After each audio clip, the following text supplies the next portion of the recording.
Hai semua, kembali lagi dalam Sains Tingkatan 3, bab 1 rangsangan dan gerak balas bagi subtopik 1.2 iaitu rangsangan dan gerak balas dalam manusia.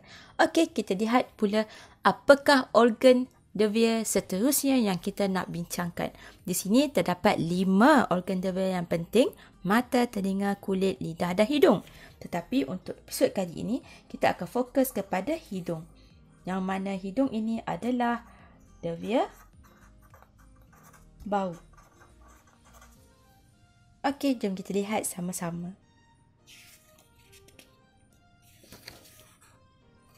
Ini adalah struktur hidung kita setelah kita buat keratan rentas. Okey, kita boleh nampak jelas ya bagaimanakah udara boleh masuk sebenarnya. Ini adalah hidung kita. Okey. Di sini pula adalah ruang yang memisahkan antara hidung dan mulut kita. Dan di bawah ini adalah mulut. Okey, jadi cikgu label siap-siap supaya tidak mengelirukan. Dan ini adalah mulut. Struktur lidah berada di bawah ini. Okey, jadi udara akan masuk melalui hidung. Sampailah ke dalam rongga hidung dan seterusnya bau itu, molekul-molekul udara akan dikesan oleh di sini yang kita sebut sebagai reseptor. Okey, sel reseptor, sel dervia bau.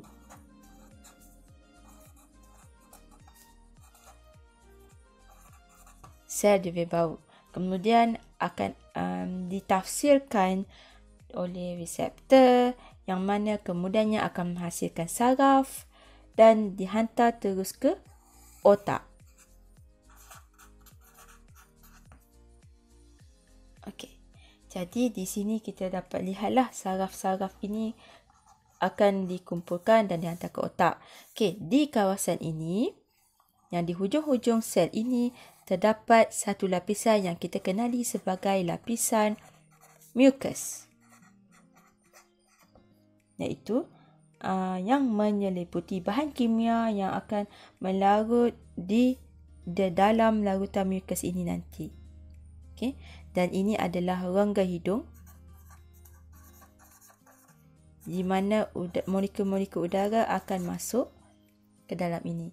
Okey, ini pun samalah. Okey, lubang hidung. Okey, baik. Ini adalah struktur yang kita lihat tadi ya. Sel-sel reseptor, sel-sel dervia bau terdapat di bahagian atas hidung kita. Okey, seperti ni. Okey, kemudian akan dikumpulkan dan dihantar ke otak. Okey, jadi jika kita besarkan di sini, so kita akan dapat lihat inilah dia strukturnya. Okey, jadi mari kita lihat sama-sama apakah ini. Inilah kita kenali sebagai sel dervia bau. Apakah sel dervia bau ini? Sel dervia bau ini ialah sesuatu struktur yang amat-amat halus, ya, yang berada di bahagian atas hidung. Dan ia dipercayai mempunyai lebih kurang 10 juta sel dervia bau di sini. Banyak kan? Okey. Dan sel dervia bau ini berada di bahagian atas rongga hidung. Dan yang paling penting diseliputi oleh lapisan mucus. Apakah lapisan mucus ini? Mucus adalah bahan kimia. Okey, ini adalah keywordnya, bahan kimia. Okey, bahan kimia akan dilarutkan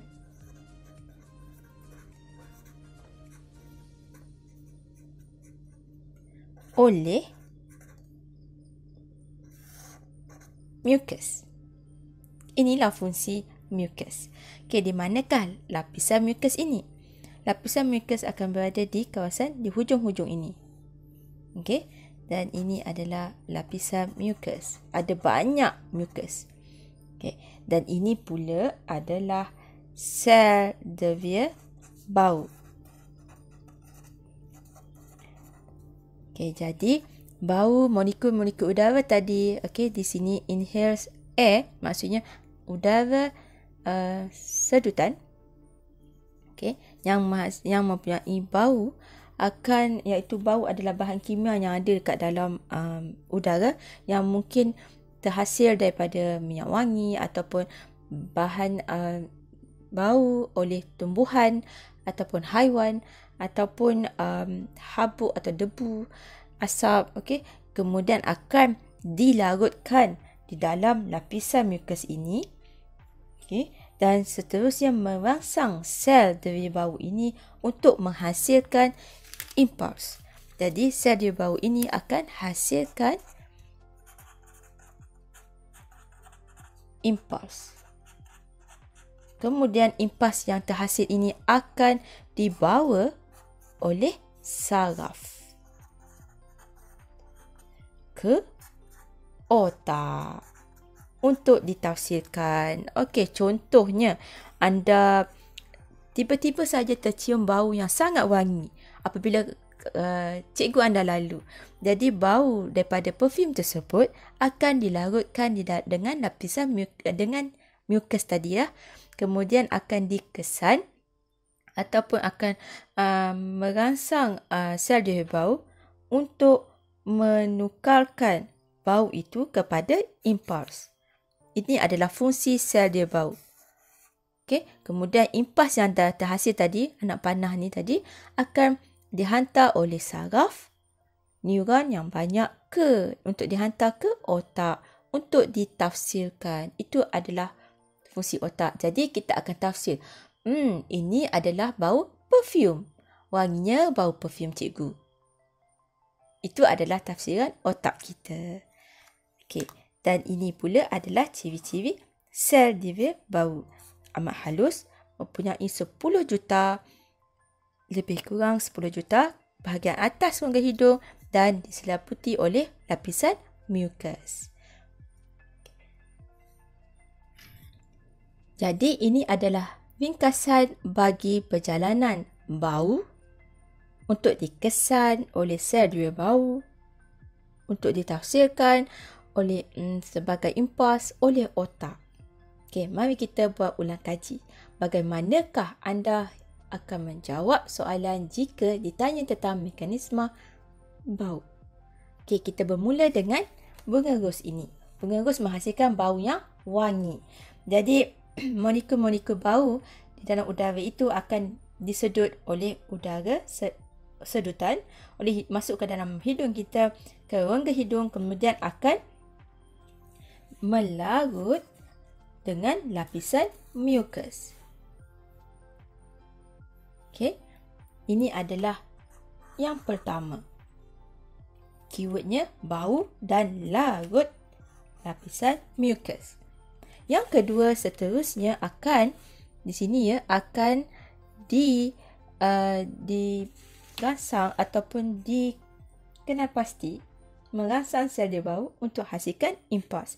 Jadi sel reseptor iaitu sel kita kenali sebagai devia bau.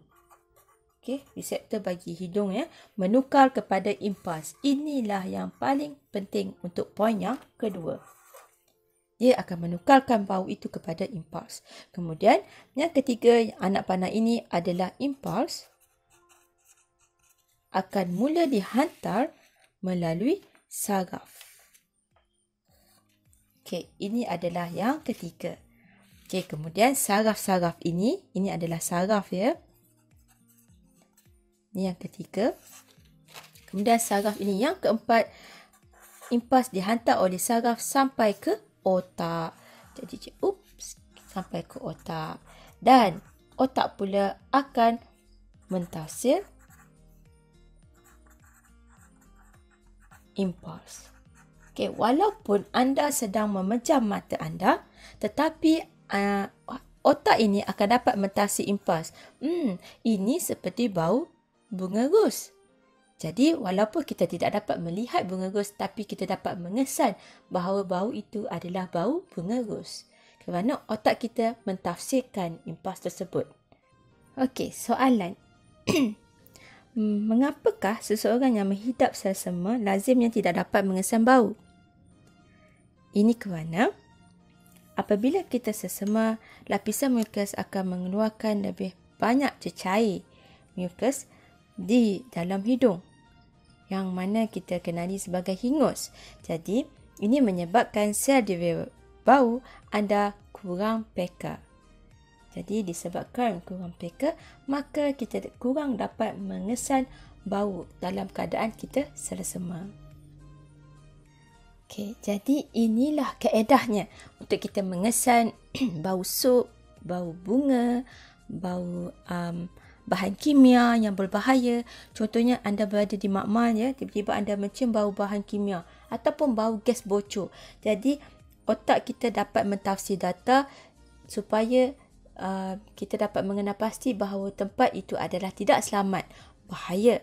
Jadi kita perlu keluar daripada makmal ataupun tempat tersebut. Jadi ini adalah sangat penting, okey, untuk menyelamatkan diri kita daripada bahaya. Di samping dapat juga membantu rakan-rakan kita yang istimewa yang tidak dapat melihat untuk mengesan bau. Okey, sampai sini saja struktur hidung dan juga sel diri bau yang cikgu nak kongsikan bersama anda. Semoga video ini bermanfaat. Okey, jangan lupa like dan subscribe video ini. Bye.